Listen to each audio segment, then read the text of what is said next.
La grande nouveauté à AUHL cette année pour Unitron, c'est le lancement de Moxina, le plus petit RIC en pile 10 du monde, qui vient compléter notre gamme de RIC, récompensé par divers prix du design. Donc le plus petit RIC du monde, mais aussi très performant, car il combine les 3 technologies exclusives de la plateforme North, exclusive à Unitron, avec SoundNav, Sound Connector et SpeedZone 2, qui permet aux patients en fait, une excellente qualité d'écoute, un son naturel dans toutes les conversations. On a mis 3 ans à concevoir ce RIC, basé sur des études conso, où on s'aperçoit que le design, la taille, ça reste la principale barrière à l'équipement pour les patients. L'appréhension que son entourage voit, qu'on entend mal. Et donc à travers ce tout petit RIC, qui est quasiment invisible pour l'entourage, on fait tomber cette barrière et donc on facilite l'acceptation de l'appareillage pour les patients.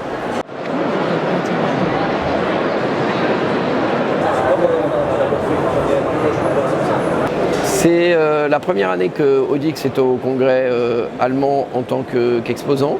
Audix, je pense que vous savez ce que c'est la première plateforme d'audiométrie en ligne. On est content et ému d'être là. On est content parce qu'on présente la première version aboutie d'un audiomètre qui est complètement dématérialisé.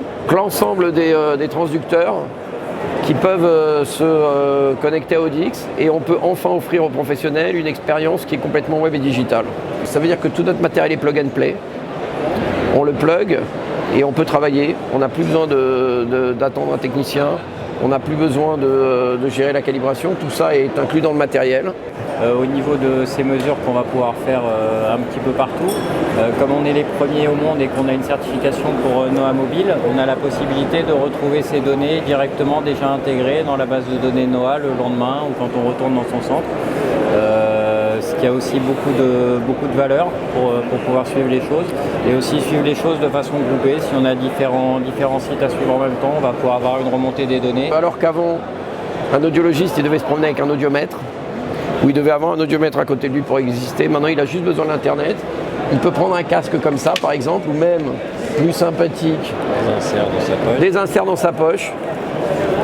Il va dans une maison de retraite, il plug les inserts et il est en mesure d'évaluer la qualité de l'audition de personnes. Il peut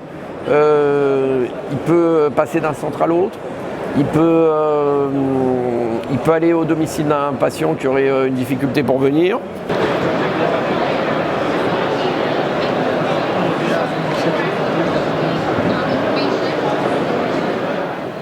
Alors, il y a une grosse nouveauté, c'est déjà les 70 ans de la marque.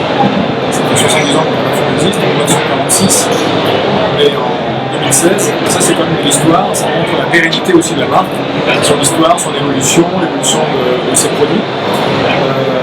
Cette année, en fait, une grosse actualité au congrès français qui était le Biflex. Le Biflex, c'est un concept, un outil marketing d'aide à la vente qui permet à un audioprothésiste de proposer, de tester en simultané 2 à 3 technologies à un patient. Quand un patient hésite sur un choix d'appareillage, il a envie de faire un essai comparatif, il a cette possibilité avec le Biflex de partir dans des environnements sonores difficiles et de switcher sur la technologie milieu de gamme et la technologie haut de gamme, permettre de valider de façon impliquée son appareillage. Voilà, ça c'est une révolution, c'est la seule marque qui propose cette possibilité et ça va aider l'audioprothésiste à bien déterminer, à accompagner le malentendant dans le choix de son prix finalement et de sa technologie.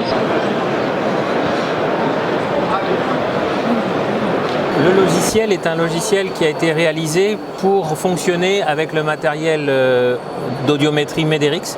Donc ce sont des audiomètres qu'il faut brancher sur l'ordinateur et on utilise le casque. Alors évidemment, pour faire ce genre de travail, il vaut mieux utiliser un casque haute fréquence si on veut aller travailler sur les hautes fréquences, puisqu'il s'agit d'un logiciel qui va nous servir essentiellement à trouver l'acouphène, à le modéliser, surtout à le modéliser, à le couvrir, à voir l'inhibition résiduelle et savoir si l'appareil auditif pourra avoir un effet sur l'acouphène. Une personne qui arrive et qui a des acouphènes, c'est pas facile, c'est même très difficile pour lui d'accepter ce son que vous entendez en ce moment. parce que ça, il l'a dans la tête tout le temps. Donc, on va essayer de l'aider dans cette tâche et pour ça, on va essayer de le modéliser. Actuellement, on ne modélise pas les acouphènes, on essaye de les trouver en changeant la fréquence. Donc avec un audiomètre, on change la fréquence et puis est-ce que c'est ça ou ça? Est-ce que c'est plutôt ça ou plutôt ça? Donc c'est un peu difficile. Alors on a évidemment les bandes étroites et on a des bandes larges, mais ça n'est jamais le bon. On n'est jamais sûr d'avoir le bon acouphène. Avec ce système, on a le vrai acouphène du patient. Tout simplement parce qu'on peut créer en temps réel l'acouphène. On le crée tout simplement en jouant sur la bande et la largeur de la bande. L'intérêt de ce système, c'est comme on va du son pur au son blanc, on peut demander au patient, est-ce que c'est un son plus large ou plus étroit? Plus étroit ou encore plus étroit? Plus étroit ou pur? Et il comprend tout ça. Pour lui, c'est une évidence. Il sait que c'est un son avec une certaine enveloppe.